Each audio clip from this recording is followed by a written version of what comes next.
নমস্কার, Ramakrishna TV YouTube চ্যানেলের পক্ষ থেকে সকল মা, বাবা, দাদু, দিদা, ঠাকুমা, ঠাকুর দাদাদের জানাই অনেক অনেক ভালোবাসা, প্রীতি ও আন্তরিক শুভেচ্ছা। সবাই ভালো আছেন, ভালো থাকবেন। আমি আবারও চলে এসেছি শ্রী শ্রী রামকৃষ্ণ মিশনের স্বামী গীতানন্দ মহারাজজির লেখা ভাগবত কথা সম্পর্কে আলোচনা করতে। আজকে আমরা আলোচনা করব শ্রীকৃষ্ণ জন্ম ও কংসের মন্ত্রণা।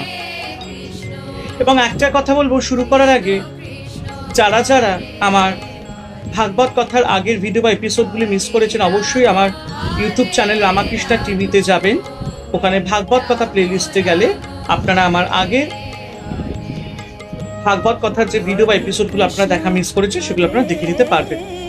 তো চলুন আজকে ভাগবত কথা থেকে আমরা আলোচনা করব শ্রীকৃষ্ণ জন্ম ও কংসের মন্ত্রণা। দেবতারা সকলের অলঙ্কৃত্যে শ্রী ভগবানের স্তব করে কংসের কারাগার থেকে চলে যাবার পর শ্রী ভগবানের জন্মলগ্ন উপস্থিত হলো। সেই সময় সমস্ত বিশ্ব প্রকৃতি শান্ত ভাব ধারণ করলো। জলাশয় পদ্মফুল ফুটে উঠল, মৃদুমন্দ বায়ু প্রবাহিত হতে লাগলো এবং আকাশে রোহিণী নক্ষত্রের উদয় হলো। ঋষিমুনিদের মন এই শুভ মুহূর্তে এক অজানা আনন্দে ভরপুর হয়ে উঠল এবং স্বর্গে ধুন্ধুবি বেজে উঠল। সেই সময় সবাই অনির্বচনীয় আনন্দে পরিপূর্ণ হয়েছে। সমস্ত আকাশে বাতাসে যেন কি এক অপার্থিব আনন্দের প্লাবন বইতে লাগলো। ঠিক এই সময় শ্রী ভগবান কংস কারাগারে বসুদেব দেবকীর সম্মুখে কৃষ্ণরূপে আবির্ভূত হলেন। সুখদেব শ্রীকৃষ্ণের রূপ বর্ণনা করছেন। ভগবান পরম সুন্দর মূর্তিতে আবির্ভূত হয়েছেন। ভক্তের ধ্যানগম্য সেই অপরূপ রূপ বসুদেব অপলক নয়নে দেখতে লাগলেন। জগতের সাধারণ মানুষও যাতে যুগ যুগ ধরে সেই অতি সুন্দর রূপে ধ্যান করতে পারে, তার জন্য সুখদেব সেই রূপের কিছুটা বর্ণনা করছেন। সেই শিশু পদ্ম পলাশ লোচন, চতুর্ভুজ শঙ্খ চক্র গদা পদ্মধারী, বক্ষস্থলে শ্রী বৎস চিহ্ন এবং গলদেশের কৌস্তব মণি শোভা পাচ্ছে। পীতাম্বর পরিহিত, তার শরীরের বর্ণ হচ্ছে নবজলধর শ্যাম। তিনি মহামূল্য বৈদুর্য মণি সংযুক্ত কিরীট ধারণ করেছেন। কুণ্ডলের জ্যোতিতে কুন্তল রাশি উদ্ভাসিত হয়েছে।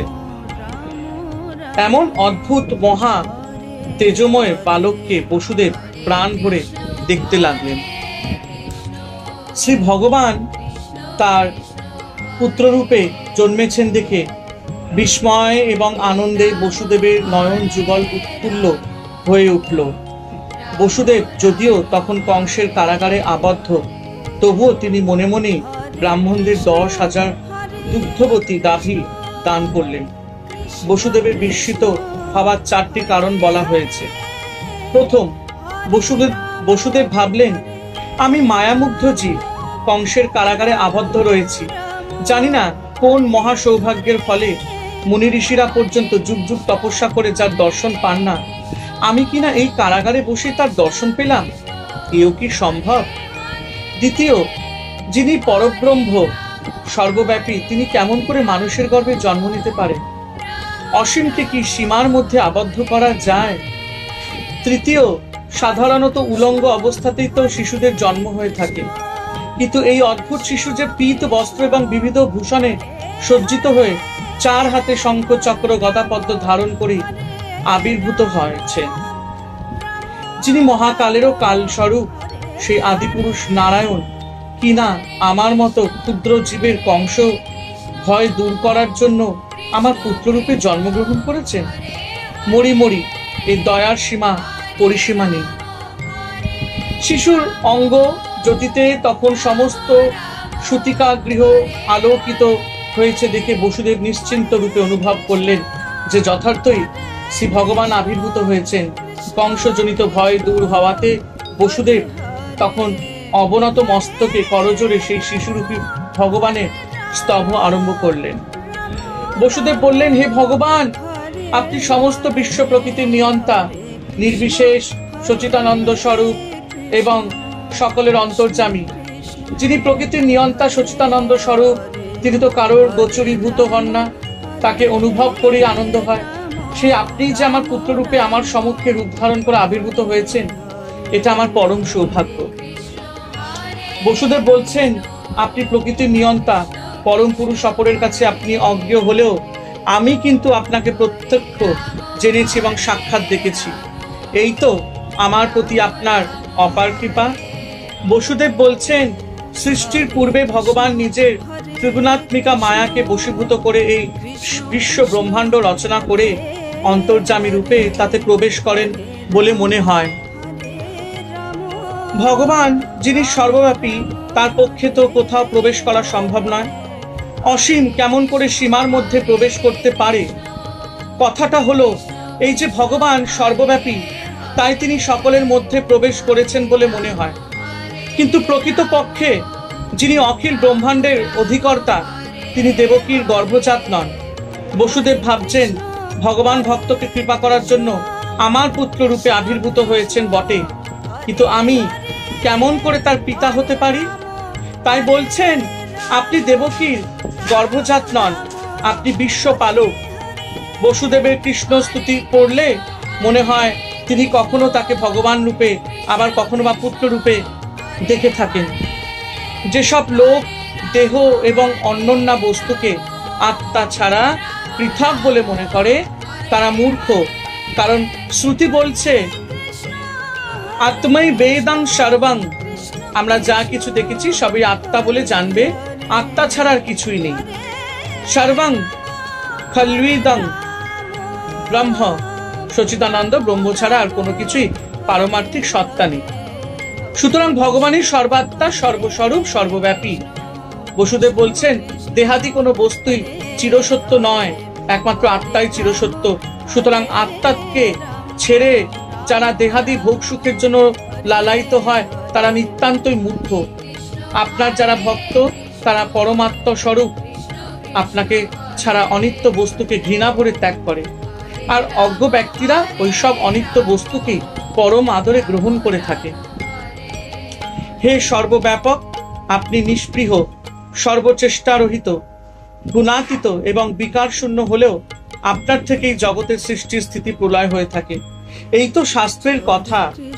আপনি নিষ্ক্রিয়, নির্গুণ, নির্বিকার হয়েও যে সৃষ্টির স্থিতি প্রলয় করেছেন, এতে কোনো বিরোধ হয়নি। আপনার আশ্রিত প্রকৃতি সত্য, রজ, তমগুণের দ্বারা এই সৃষ্টির স্থিতি প্রলয় করে থাকেন। আপনি প্রকৃতির কর্তা বলে প্রকৃতির ওইসব কাজও আপনাতেই আরোপিত হয়। হে প্রভু, আপনি নিষ্ক্রিয়, নির্গুণ, নির্বিকার হয়েও কৃপা করে জগৎ পালনের জন্য শুদ্ধ সত্যময় বিষ্ণুরূপ, জগৎ সৃষ্টির জন্য রজগুণাত্মক রক্তবর্ণ ব্রহ্মা মূর্তি এবং জগৎ সংহারের জন্য তমগুণাত্মক কৃষ্ণবর্ণ রুদ্রমূর্তি প্রকাশ করে থাকেন। হে বিভো, হে সর্বব্যাপী, আপনি জগতের পরিপালনের জন্য আমার গৃহে অবতীর্ণ হয়েছেন। এই অবতারে রাজরূপী বহু অসুরকে আপনি সসৈন্যে বধ করবেন। হে সুরেশ্বর, আপনি আমার গৃহে অবতীর্ণ হবেন, এই দৈববাণী শুনে এই পাপাত্মা কংস আপনার জ্যৈষ্ঠ ভ্রাতাদের আগেই বধ করেছে। এখন দ্বার রক্ষীদের কাছে আপনার জন্ম সংবাদ শুনে সে এখনই শস্ত্র নিয়ে ছুটে আসবে। বসুদেব কারাগৃহে তার পুত্রকে দর্শন করলেন মহা ঐশ্বর্য মণ্ডিত চতুর্ভুজ রূপে। সুতরাং সাক্ষাৎ অনুভব করছেন যে স্বয়ং ভগবান তার পুত্ররূপে আবির্ভূত হয়েছেন। একই সঙ্গে ভগবানের প্রতি ঐশ্বর্য, জ্ঞান এবং বাৎসল্য প্রেমে তিনি অভিভূত হয়ে পড়লেন। বসুদেব স্তব করছেন, আপনি ব্রহ্মা, বিষ্ণু, মহেশ্বর রূপে জগতের সৃষ্টি স্থিতি প্রলয় করে থাকেন। আপনি নির্গুণ, নিরাকার, সর্বব্যাপী, কিন্তু আপনার স্বরূপকে ঠিক বুঝতে পারে না। তাই জগতের কল্যাণের জন্য কৃপা পরবশ হয়ে আপনি দেহ ধারণ করে থাকেন, অসীম হয়েও সীমার মধ্যে প্রবেশ করেন। আপনার কৃপার কথা বলে শেষ করা যায় না। আপনার ভক্তদের রক্ষা করার জন্য আপনি আমার গৃহে আমার পুত্র রূপে এসেছেন। আপনি পরম পুরুষ, জগৎ পিতা হয়েও আমাকে পিতা বলে স্বীকার করেছেন। আমি এখন কংসের কারাগারে রয়েছি, তাই আমাকে কৃপা করার জন্য আপনি কারাগারে আবির্ভূত হয়েছে। যার নামে জীবের ভববন্ধন দূর হয়, তিনি ভক্ত বাৎসল্যের জন্য স্বয়ং কারাগারের বন্ধ স্বীকার করলেন। আপনি তো সর্বশক্তিমান, ইচ্ছা মাত্রই সবকিছু করতে পারেন। কয়েকটি অসুরকে বধ করার জন্য তো আপনার আসার দরকার ছিল না। কাউকে শক্তি সঞ্চার করলে সেই তো সমস্ত অসুরকুল সংহার করতে পারত। তবু আপনি নিজে আমার কাছে এসেছেন, এই তো আপনার মহান করুণা। বসুদেব ভাবছেন, আমি বুঝেছি, জেনেছি আপনি সর্বশক্তিমান, কংস আপনার কোনো অনিষ্ট করতে পারবে না। কিন্তু কি দুর্দৈব, মাফ করবেন, কিন্তু কি দুর্দৈব, পিতৃস্নেহে অন্ধ হয়ে আপনার স্বরূপের কথা ভুলে আপনাকে কংসের হাত থেকে রক্ষা করার জন্য ব্যস্ত হয়েছি। তাই বলছি যে কারারক্ষীদের কাছে আপনার জন্মের সংবাদ শুনে কংস এখনই অস্ত্রশস্ত্র নিয়ে আপনাকে বধ করার জন্য ছুটে আসবে। ভগবানের প্রতি ঐশ্বর্য বাৎসল্য ভাবে বসুদেব একেবারে বিহ্বল হয়ে পড়লেন। তার বাক রুদ্ধ হলো, চোখ দিয়ে অবিরল প্রেমাশ্রু ঝরতে লাগলো। অপলক নয়নে তিনি পুত্ররূপী কৃষ্ণকে দেখতে লাগলেন এবং বারবার শঙ্কিত হতে লাগলেন। এই বুঝি কংস এসে পড়ল। ভাগবতকার এইভাবে বসুদেবের অতি অপরূপ ছবিটি ফুটিয়ে তুলেছেন। সুখদেব বললেন, হে মহারাজ, বসুদেব এইভাবে ভগবানের স্তব করার পর কংস ভয় ভীতা দেবকী পুত্রের শরীরে মহাপুরুষের লক্ষণ সকল দেখে অত্যন্ত বিস্মিত হয়ে শ্রী ভগবানের স্তব করতে আরম্ভ করলেন। বসুদেব যখন ভগবানের স্তব করছিলেন তখন দেবকী পুত্রের সর্বশরীর ভালোভাবে দেখতে লাগলেন। দেখলেন তার নবজাত পুত্র পীত বস্ত্র পরিধান করে রয়েছে। কেউর কুণ্ডল প্রভৃতি মণিময় রত্নালঙ্কারে সর্বাঙ্গ ঝলমল করছে। ভক্তস্থল কৌস্তব মণি এবং বনমালায় পরিশোভিত। চার হাতে রয়েছে শঙ্খ চক্র গদাপদ্ম। পুত্রের অঙ্গজ্যোতিতে কারাগার উদ্ভাসিত হয়েছে। পুত্রের শরীরে এই সব অপার্থিব লক্ষণ দেখে দেবকী ভাবলেন, এই তো সেই তিনি জন্ম পরিগ্রহ করেছেন, যার সম্বন্ধে দৈববাণী হয়েছিল এবং যা শুনে কংস আমাদের উপর অকথ্য অত্যাচার শুরু করেছে, যার আগমন প্রতীক্ষায় আমরা দুঃসহ কারাগার যন্ত্রণা সহ্য করছি এবং যার চরণাশ্রয় জীবের ভববন্ধন ছিন্ন হয়, সেই পরম পুরুষ ভগবান যথার্থ আবির্ভূত হয়েছেন। দেবকী ভাবছেন, কি আশ্চর্য, পরম পুরুষ ভগবান আমার গর্ভে জন্মেছেন। হায়, আমি এখন কি করি? আমার গর্ভের সন্তানেরা তো কেউই কংসের হাত থেকে রক্ষা পায়নি। এখন এই শিশুপুত্রকে আমি কি করে রক্ষা করব?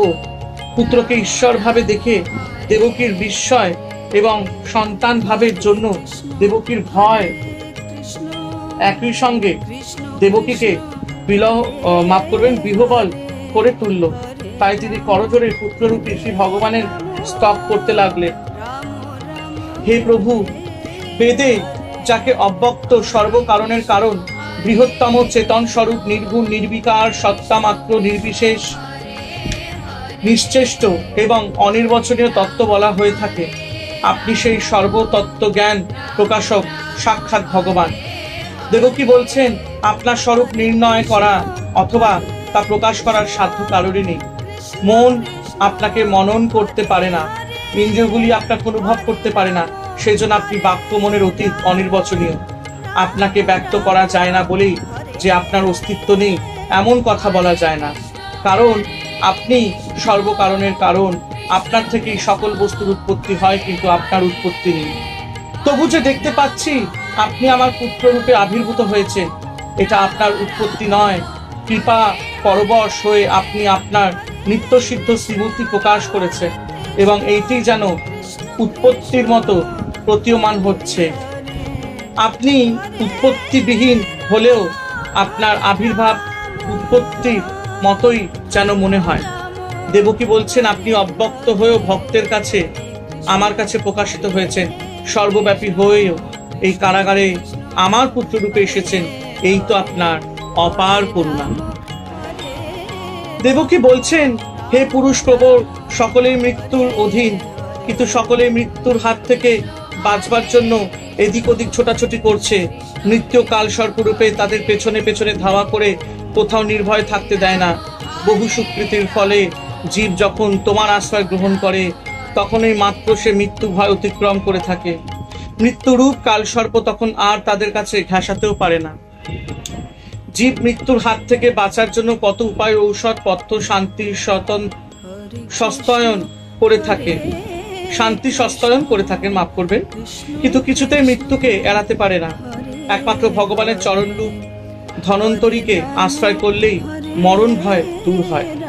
দেবকী বলছেন, তুমি যে সর্বদুঃখ ত্রাতা, তুমি যে সর্বদুঃখ ত্রাতা, সকলের সকল দুঃখ দূর করে থাকো, এবং কেউ যদি একবার তোমার শরণাগত হয় তবে চিরকাল তাকে অভয় দাও। সুতরাং আমাদেরও কংস ভয় থেকে মুক্ত করো। ধ্যানগম্য তোমার এই অপ্রাকৃত চতুর্ভুজ মূর্তি তুমি সংবরণ করো। আগে বলা হয়েছে যে সকলেই মরণ ভয় ভীত, কিন্তু তোমার শ্রী চরণকে আশ্রয় করলে জীবের মৃত্যু ভয় দূর হয়। তুমি সর্বমঙ্গল কারো, তুমি জগৎ কারো, তুমি জগৎ কারণ, জগৎ পিতা হয়েও আমাদের পুত্ররূপে অবতীর্ণ হয়েছ। আমরা হয়তো ঠিক তোমার শরণাপন্ন হতে পারিনি, কিন্তু তা সত্ত্বেও তুমি আমাদের পুত্রত্ব স্বীকার করেছ। সুতরাং আমাদের কংস ভয় দূর করো। দেবকী আরো বললেন, মুনি ঋষিরা সমাধির অভ্যাস করে তোমার যে মূর্তি ধ্যানে প্রত্যক্ষ করেন, তুমি তোমার সেই ধ্যানগম্য মূর্তিতে আমাদের সামনে আবির্ভূত হয়েছ। এই তো আমাদের মহা সৌভাগ্য। কিন্তু তোমার এই অপ্রাকৃত মূর্তি তো প্রাকৃত চোখ দিয়ে চর্মচক্ষুতে দেখা যায় না। চর্মচক্ষে তোমার এই অপ্রাকৃত মূর্তি দেখলে সাধারণ জীব এই অপ্রাকৃত রূপকে প্রাকৃত বলে ভুল করবে। ফলে আপনার স্বরূপ দর্শন করেও লোকেরা তার অপ্রাকৃত মাধুর্য অনুভব করতে পারবে না। অতএব যোগীদের ধ্যানগম্য তোমার এই অপ্রাকৃত রূপ সাধারণ লোকে চর্মচক্ষুর গোচর করো না। তাছাড়া অজ্ঞ লোকেরা আপনার অপ্রাকৃত শ্রী বিগ্রহ দেখে যদি প্রাকৃত জিনিসেরই মতো ব্যবহার করে তবে ভক্তদের প্রাণে বড় আঘাত লাগবে। তাই বলছি, তোমারও এই অপরূপ রূপ তুমি সংবরণ করো। দেবকী নিজেকে স্থির রাখতে পারছেন না। পুত্র বোধে কখনো তুমি বলছেন এবং ভগবান বোধে কখনো আপনি বলে সম্বোধন করছেন। হে মধুসূদন, তুমি যে আমার গর্ভে জন্মেছ তা যেন কংস জানতে না পারে। তার জন্য কংস যদি আমার উপর আরো অত্যাচার করে তবু আমি আর ভয় করি না। তোমার জন্যই কেবল আমার ভয় পাচ্ছে, সে তোমার কোনো অনিষ্ট যাতে না করতে পারে। দেবকী বলছেন, আমি জানি আপনি মধুকৈঠব প্রভৃতি দৈত্যদের বধ করেছেন, তবু আমি কংসের ভয়ভীত। কারণ আমার ওই ভাগ্যদোষে যে তোমার অগ্রজদের বধ করেছে, তাই তোমার মঙ্গল চিন্তায় আমি অত্যন্ত ব্যাকুল হয়ে পড়েছি। যদি কেউ এক মুহূর্তের জন্যও ধ্যানে তোমার দর্শন লাভ করে তবে তার চিত্তবৃত্তি নিরোধ হয়ে যায়, মনে চাঞ্চল্য আর থাকে না। কিন্তু আমার বেলায় দেখছি উল্টো বিপত্তি হলো। তোমাকে কাছে পেয়েও আমার মন শান্ত হতে পারছে না। তোমার অমঙ্গল চিন্তায় আমি অভয় অত্যন্ত কাতর হয়েছি। তাই বলছি, তোমার অমঙ্গল আশঙ্কায় আমার যে ভয়, সে ভয় থেকে তুমি আমায় মুক্ত করো। আগের শ্লোকে আগের শ্লোক বলতে আগের যে আপনার আলোচনায় দেবকী ভগবানের বিশ্বের উৎপত্তির কারণ, সর্বশক্তিমান অনুগত জনের ভয়াপহারী ইত্যাদি বলেছেন। আবার এখানে সেই ভগবানকে বলছেন, তোমার অমঙ্গল আশঙ্কায় আমি ভীত হয়েছি। এখানে ভাগবতকার দেবকীর চরিত্রের দুইটি দিক একই সঙ্গে ফুটিয়ে তোলা হয়েছে। একদিকে ভগবানের অসীম ঐশ্বর্য দেখে দেবকী আর তার স্তব করছেন, আবার পরমুহূর্তে দেবকীর মাতৃভাব সবকিছুকে ছাপিয়ে উঠছে। ভাবছেন, কৃষ্ণ যে আমার শিশুপুত্র, তাকে যে আমাকেই রক্ষা করতে হবে। ঐশ্বর্য ও বাৎসল্য ভাবে যুগপৎ অবস্থান। হে বিশ্বাত্তন, তুমি অন্তর্যামী, সকলের হৃদয় অবস্থান করেছ, তবে আমারও হৃদয় অবস্থান করে কেন আমার ভয় বিহ্বল করছো? এখন তোমার এই শঙ্খ চক্র গদা পদ্মধারী অপূর্ব চতুর্ভুজ রূপ তুমি সংবরণ করো। কংসের ভয়ের আশঙ্কায় আমি তোমাকে কোনো গুপ্ত স্থানে লুকিয়ে রাখতে চাই, কিন্তু তোমার এই চতুর্ভুজ মূর্তি তো কোথাও লুকিয়ে রাখা যাবে না। অন্ধকার কারাগৃহ তোমারই অঙ্গচ্ছটা আলোকিত হয়ে উঠেছে, আর যার হৃদয়ে তুমি প্রকাশিত হও তার হৃদয়ের অন্ধকার চিরতরে দূর হয়ে যায়। সুতরাং তোমাকে তো লুকিয়ে রাখা একেবারেই অসম্ভব। তাই বলছি, তোমার এই অপূর্ব রূপ তুমি পরিহার করে সাধারণ শিশুর রূপ ধারণ করো, তাহলে তোমায় হয়তো আমি কোথাও লুকিয়ে রাখতে পারবো। দেবকী বলছেন, তুমি পরম পুরুষের ভগবান। দেবকী বলছেন, তুমি পরম পুরুষ ভগবান। মহাপ্রলয়ের সময় সমস্ত বিশ্ব ব্রহ্মাণ্ড তোমাতেই বিলীন হয়ে যায়, আবার বিশ্ব সৃষ্টির সময় তোমার অঙ্গে বিলীন বিশ্ব ব্রহ্মাণ্ডকে তুমি আবার প্রকাশ করে থাকো। তুমি, মাফ করবেন, তুমি সর্বজগতের আধার, সেই বিরাট পুরুষ তুমি আমার গর্ভে জন্মেছ। যদিও তা সত্য, তবু লোকে তো তা বিশ্বাস করবে না। অসীম কি কখনো সীমার মধ্যে আবদ্ধ হতে পারে? সুতরাং তুমি আমার গর্ভে জন্মেছ শুনলে লোকে যে আমার উপহাস করবে, তারা বলবে, ওরে মূর দেবকী, অনন্ত কোটি ব্রহ্মাণ্ডপতি ভগবান তোর গর্ভে জন্মেছেন, এ কথা বলতে তো লজ্জা করে না? তাদের সে উপহাস বাক্য আমার পক্ষে বড়ই বিড়ম্বনাজনক হবে। অতএব তোমার এই অলৌকিক চতুর্ভুজ রূপ তুমি পরিহার করো। বসুদেবের মতোই দেবকীয় ভগবানের প্রতি ঐশ্বর্য মিলিত বাৎসল্য ভাবে বিমোহিত হতে লাগলেন। কখনো কংসভয় ভীত হয়ে তার কাছে প্রার্থনা করছেন, আবার কখনো বাৎসল্য ভাবে পুত্রের মঙ্গলের জন্য ব্যস্ত হচ্ছে। বিপরীত মুখে ঐশ্বর্য বাৎসল্য ভাবে টানা পড়ে নে তারা একেবারে বিহ্বল হয়ে পড়লেন। শ্রী ভগবান তখন বসুদেব ও দেবকী এই ভাব বিহ্বল অবস্থা এবং ঐশ্বর্য সম্মানিত বাৎসল্য ভাবের অপূর্ব বিকাশ দেখে খুশি হয়ে বললেন, আমি যে কেবল এই জগৎ জন্মেই তোমাদের সন্তান হয়ে এসেছি এমন নয়, পূর্বেও আমি তোমাদের সন্তান রূপে জন্ম পরিগ্রহ করেছি। তোমাদের সেই সব পুরাণ কথা মনে নেই? তাই বলছি, সেই পুরাকালে তোমরা আমাকে পুত্ররূপে পাবার জন্য আহার নিদ্রা পরিত্যাগ করে বহু সহস্র বছর ধরে অতি কঠোর তপস্যা করেছিলে। তোমাদের সেই কঠোর তপস্যায় তুষ্ট হয়ে আমি যখন এই চতুর্ভুজ রূপে তোমাদের সামনে এসে বর দিতে চেয়েছিলাম, তখন তোমরা আমার মতো পুত্র কামনা করেছিলে। আমার মতো তো কেউই হতে পারে না, আমি যে তুলনাবিহীন। এদিকে তোমরা চেয়ে বসেছ আমার মতো পুত্র, তাই তোমাদের সুখী করার জন্য আমি নিজেই 3 বার তোমাদের পুত্ররূপে এসেছি। তোমাদের পুত্ররূপে এই হচ্ছে আমার শেষ জন্ম। এর আগে আরো 2 বার তোমাদের পুত্র হয়ে জন্মেছি। এই বলে ভগবান তখন সেই কারাগারে বসুদেব ও দেবকীর সামনে দ্বিভুজ মূর্তি মানব শিশুর রূপ ধারণ করলেন। মাফ করবেন, মানব শিশুর রূপ ধারণ করলেন। সুখদেব বললেন, তখন ভগবান কর্তৃক আদিষ্ট হয়ে বসুদেব পুত্র কোলে নিয়ে কারাগার থেকে বাইরে এলেন। সেই সময় আপনা থেকেই বসুদেবের শৃঙ্খল খুলে গেল, কারাগারের দরজা উন্মুক্ত হলো। প্রহরীরা ঘুমে অচেতন হয়ে রইল। আর ঠিক এই সময় যোগমায়া নন্দালয় যশোদার কন্যারূপে ভূমিষ্ঠ হলেন। সাধারণ দৃষ্টিতে বসুদেবের পক্ষে কংসের কারাগার থেকে বেরিয়ে আসার কোনোই উপায় ছিল না। তিনি কংসের কারাগারের শৃঙ্খলাবদ্ধ কারাগারের দরজা সব বন্ধ, বাইরে প্রহরীরা সদা জাগ্রত, কিন্তু জগৎপথ ইচ্ছায় এসবের মধ্যে বসুদেব পুত্র কোলে নিয়ে বাইরে এলেন। ভাগবতকার সে ইঙ্গিতে বলছেন, ভগবান শ্রীকৃষ্ণকে পরম প্রেমী হৃদয় ধারণ করে যে ভক্ত পথে বের হয়, তার কাছে মায়ামোহের শৃঙ্খল, কামনা বাসনার রুদ্ধ কপাট এবং কাম ক্রোধাদি রূপ প্রহরীরা কি বলতে পারে, মাফ করবেন, কি করতে পারে? বিনা চেষ্টাতেই তার সংসার মুক্তি হয়, যেমন হয়েছিল বসুদেবের কারাগার মুক্তি। বসুদেব যখন পুত্র কোলে নিয়ে বাইরে এলেন, তখন অল্প অল্প বৃষ্টি হচ্ছিল। ভগবানের শরীরে যাতে জল না লাগে তার জন্য অনন্ত নাগ ফনা বিস্তার করে বসুদেবের পেছনে পেছনে যেতে লাগলেন। বসুদেব পুত্র কোলে নিয়ে নন্দালয় এসে দেখলেন যে দরজা সব খোলা এবং গোপগণ সবাই নিদ্রায় আচ্ছন্ন হয়ে রয়েছে।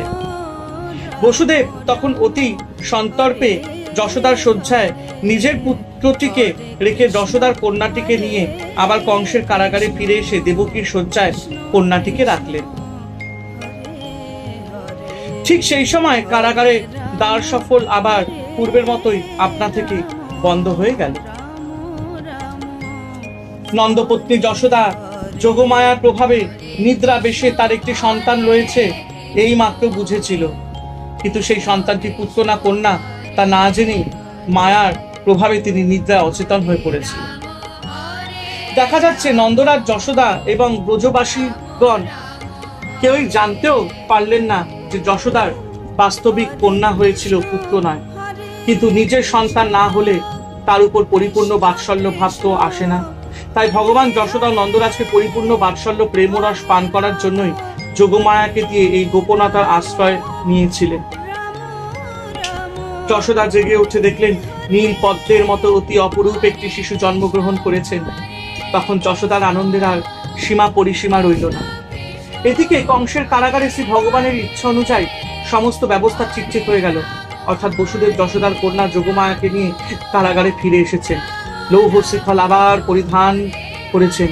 কারাগারের দরজা সব বন্ধ হয়ে গেছে। ঠিক সেই সময় কন্যারূপী যোগমায়া নবজাত শিশুর মতো কেঁদে উঠল। শিশুর ক্রন্দন শুনে প্রহরীদের নিদ্রা ভঙ্গ হলো এবং তারা তখন ছুটে গিয়ে কংসকে শিশুর জন্মের সংবাদ দিল। এদিকে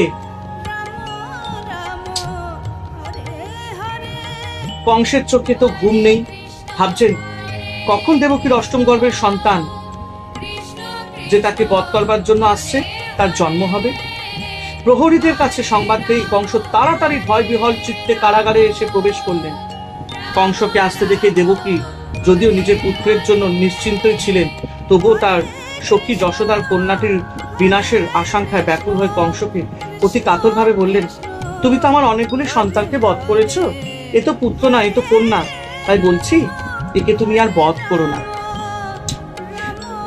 বড় হলে এই কন্যাটি আমি তোমাকে দেব তোমার পুত্রবধূ রূপে, সুতরাং স্ত্রী বধ করে আর কলঙ্কের ভাগী হইও না।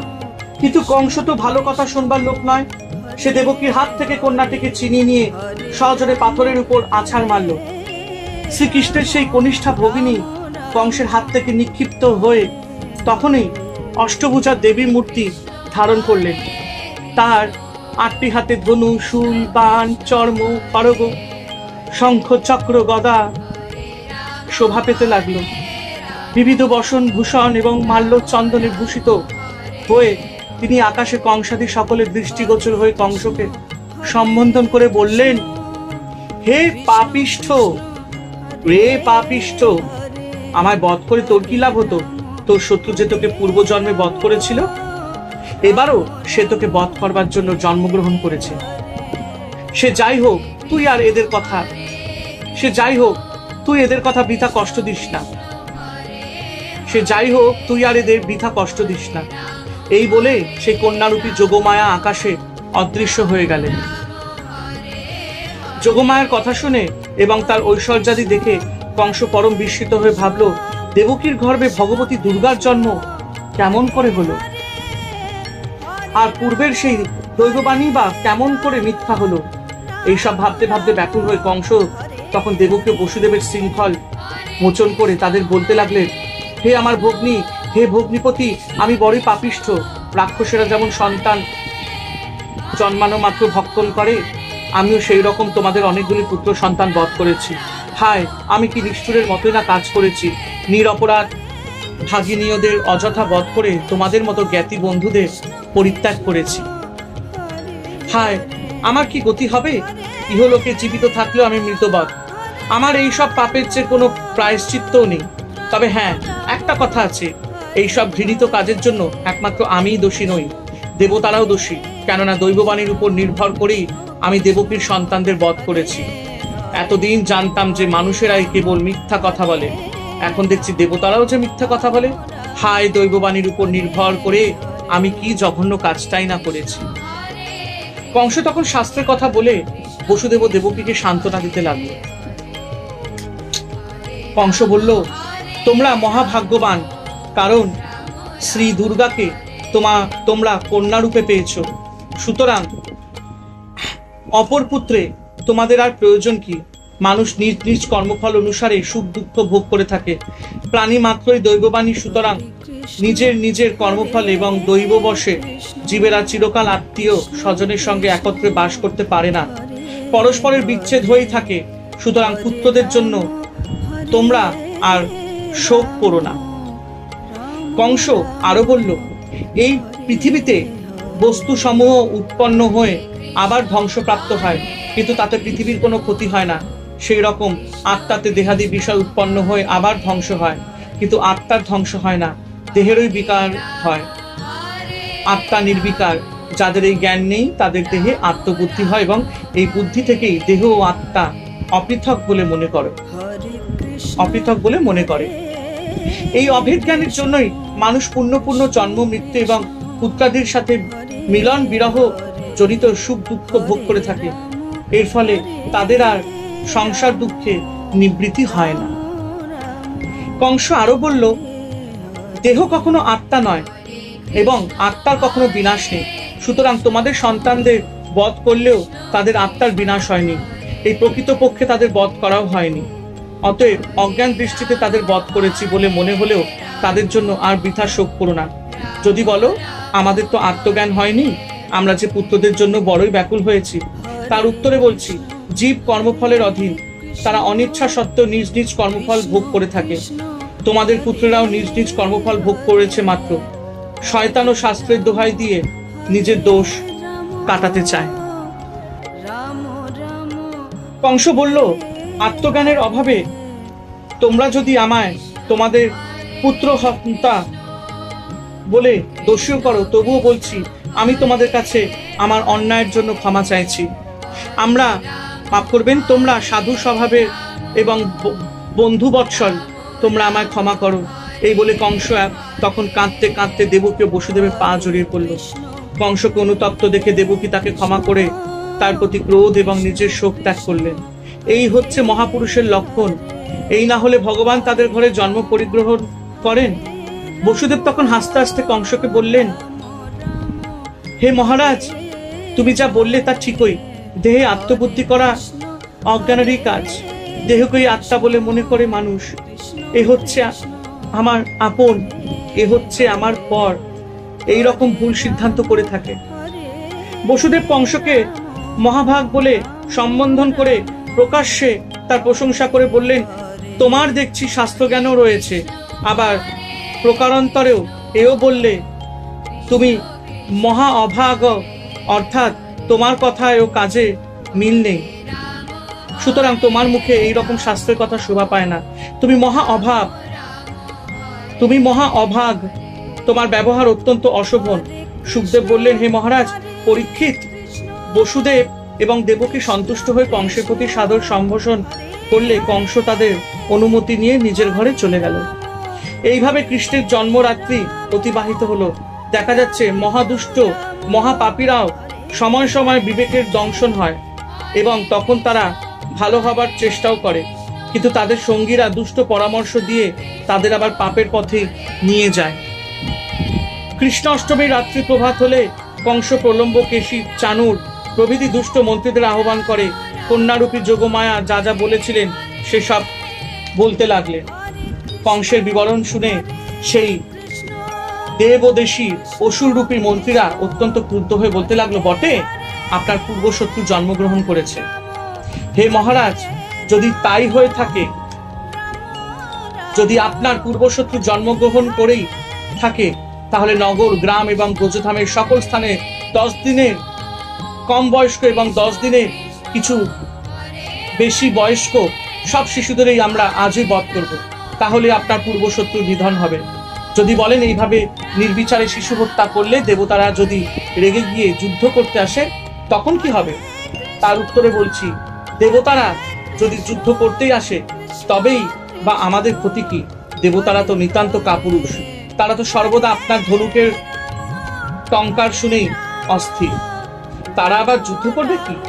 মনে নেই ইতপূর্বে দেবতাদের বধ করার জন্য আপনি বাণ নিক্ষেপ করলে দেবতারা কতবার প্রাণ ভয় পলায়ন করেছিল। দেবতাদের মধ্যে তখন কেউ কেউ ভীত হয়ে অস্ত্রশস্ত্র পরিত্যাগ করে জোর হাতে আপনার কাছে এসেছিল, কেউ বা আবার বসন আচ্ছাদন ত্যাগ করে আলুলায়িত কেশে আমরা ভীত হয়েছি বলে আপনার শরণাপন্ন হয়েছিল। আপনি তখন সেই সব অস্ত্রত্যাগী রথচ্যুত ভয়কুল যুদ্ধ বিমুখ দেবতাদের বধ করেননি।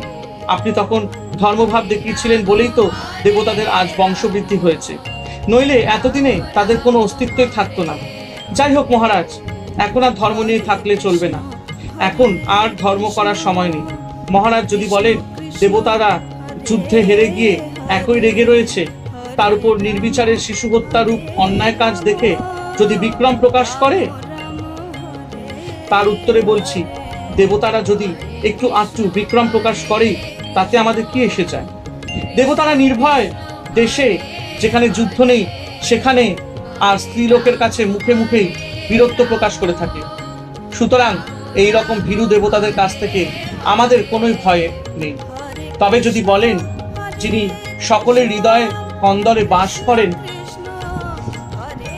সেই বিষ্ণু রয়েছেন, আর রয়েছেন বনবাসী মহাদেব, এদের থেকে আপনার ভয়ের সম্ভাবনা রয়েছে। তাহলে বলি শুনুন, বিষ্ণুই তো আপনার ভয় পালিয়ে গুপ্তভাবে মানুষের হৃদয় কন্দরে অথবা ক্ষীর সমুদ্রে আশ্রয় নিয়েছে। যদি তার শক্তি থাকতো তবে এমন লুকিয়ে থাকা কেন? সামনে এসে যুদ্ধ করলেই তো হয়। অতএব বিষ্ণু থেকে কিছু ভয় নেই। আর শিব, সে তো বনে বনেই থাকে, তাকে আবার ভয় করতে হবে নাকি? আরে হ্যাঁ, তবে যদি বলেন ইন্দ্র তো রয়েছে, সে তো মহাশক্তিধর বৃতাসুরকে বধ করেছিল। তার উত্তরে বলছি ইন্দ্র বৃতাসুরকে বধ করেছিল বটে, কিন্তু জানেন তো ইন্দ্র কেমন করে বৃতাসুরকে বধ করেছিল? ইন্দ্র নিজের শক্তিতে তাকে বধ করতে পারেননি। বৃতাসুরকে বধ করার জন্য দধিচির কাছে বজ্রের জন্য প্রার্থনা করতে হয়েছিল। সুতরাং বৃতবধে ইন্দ্রের বীরত্ব কোথায়? অতএব এমন হীনবীর্য ইন্দ্রের কাছে থেকে আমাদের কোনো ভয়ের আশঙ্কা নেই। আর বাকি রইল কে? ব্রহ্মা, সে আর কি করবে? সে তো সামান্য তপস্বী মাত্র। তবে যদি বলেন যে সে তপবলে বলিয়ান আমাদের অভিশাপ দিয়ে ধ্বংস করতে পারে, কিন্তু প্রভু সেরকম কোনো আশঙ্কা করবেন না, কারণ তার নিজেরও ভয় আছে যে অভিশাপ দিলে তার তপবল ক্ষয় হয়ে যাবে। অতএব তপস্বী ব্রহ্মার কাছ থেকেও আমাদের কোনো ভয় নেই। মন্ত্রীরা কেমন সুন্দর চুলোচেরা বিচার করে কংসকে বুঝিয়ে দিল যে দেবতাদের কাছ থেকে কোনো ভয় নেই। তবে তার নির্বিচারে শিশু হত্যায় বাধা কোথায়? মন্ত্রীরা আরো বললেন দেবতারা শত চেষ্টা করেও আপনার কোনো ক্ষতি করতে পারবে না, ঠিক, তবুও তারা যখন আমাদের চিরশত্রু তখন নগণ্য হলেও নীতিশাস্ত্র অনুযায়ী তাদের তাদের উপেক্ষা করা উচিত নয়। আমরা আপনার অনুগত, সুতরাং দেবতাদের মূলোচ্ছেদ করার জন্য আপনি আমাদের নিযুক্ত করুন। ক্ষুদ্র শত্রুকেও প্রথমে উপেক্ষা করলে পরিণামে সহায় সম্পদ সংগ্রহ করে সে যখন প্রবল হয়ে ওঠে তখন আর তাকে দমন করা যায় না। তাই বলছি হে মহারাজ কংস, বিষ্ণুই সর্বদেবতাদের মূল। যেখানেই সনাতন ধর্ম রয়েছে সেখানেই বিষ্ণুও রয়েছে। আবার এই সনাতন ধর্মের মূল হচ্ছে বেদ। গো, ব্রাহ্মণ, তপস্যা এবং যজ্ঞ। অতএব হে মহারাজ, বেদজ্ঞ ব্রাহ্মণ, তপস্বী, যজ্ঞকারী এবং দুগ্ধবতী গাভীদের আমরা সর্বপ্রযত্নে বধ করব। তাহলেই আমাদের যে আসল শত্রু বিষ্ণু তার মূল ধ্বংস হয়ে যাবে।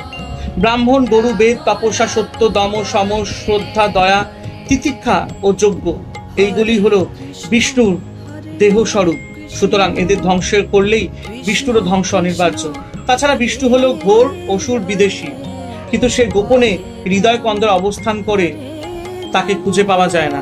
সুতরাং তাকে বধ করা সম্ভবপর নয়। অতএব বিষ্ণুর অঙ্গস্বরূপ বেদ, বিদ, ঋষি ও ব্রাহ্মণদের বধ করলেই বিষ্ণুর বিনাশ হবে। কি সুন্দর যুক্তিপূর্ণ মন্ত্রণা। সুখদেব বললেন, হে মহারাজ পরীক্ষিত, আসন্ন মৃত্যু কংস তার দুষ্ট বুদ্ধি সম্পন্ন মন্ত্রীদের সাথে এই রকম যুক্তি করে ব্রহ্মহত্যা প্রভৃতি ঘৃণিত কাজেই নিজের পক্ষে হিতকর বলে স্থির করল।